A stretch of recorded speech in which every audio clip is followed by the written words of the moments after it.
मरकजी वज़ीर ज़राअत नरेंद्र सिंह तोमर ने दोहराया कि मरकजी हुकूमत ने हमेशा किसानों की फलाह बहबूद के लिए काम किया है। वहीं कांग्रेस लीडर प्रियंका गांधी ने कहा कि किसानों को आंदोलनजीवी और दहशतगर्द कहने वालों की नीयत पर यकीन करना मुश्किल है। एसपी सरबराह अखिलेश यादव ने इलेक्शन में शिकस्त को खौफ बीजेपी को सताने लगा है, इस वजह से सरकार ने ये कदम उठाया है। हम लोगों ने चर्चा का रास्ता अपनाया, उनको समझाने की कोशिश की, लेकिन फिर भी हम सफल नहीं हुए। इसलिए प्रधानमंत्री जी ने आज गुरु नानक देव जी के प्रकाश पर्व के अवसर पर इन तीनों कानूनों को रद्द करने, रिपील करने का जो निर्णय किया है वह निश्चित रूप से स्वागत योग्य है। प्रधानमंत्री जी यहीं नहीं रुके, साथ ही साथ प्रधानमंत्री जी ने आज यह भी कहा है कि जीरो बजट खेती हो, एमएसपी हो और क्रॉप डाइवर्सिफिकेशन का विषय हो, इन सब पर एक समिति बनाई जाएगी।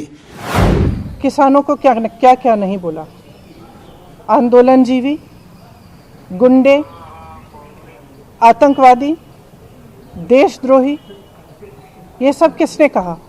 जब ये सब कह रहे थे तो क्या हुआ? प्रधानमंत्री जी चुप क्यों थे?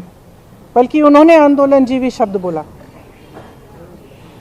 जब किसानों की हत्या हो रही थी, जब किसानों को मारा जा रहा था, जब लाठियां बरसाई जा रही थी, जब उनको गिरफ्तार किया जा रहा था, तो कौन कर रहा था? आपकी ही तो सरकार कर रही थी। आज आप आकर कह रहे हैं कि ये कानून आप रिपील करेंगे, तो हम कैसे भरोसा करें? हम आपकी नीयत पे कैसे भरोसा करें?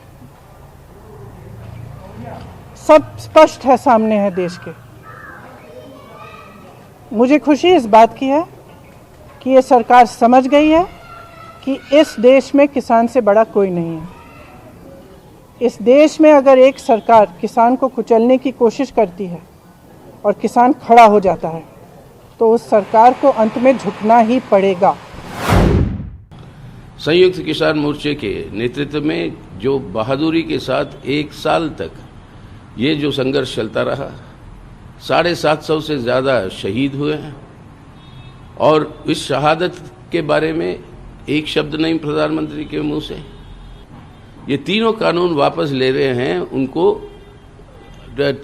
उतरना पड़ा उनकी घमंड से कि 1 साल तक यही बोलते रहे कि नहीं, वापस नहीं होंगे। अब उनको करना पड़ा, शायद चुनावों को ध्यान में रखते हुए।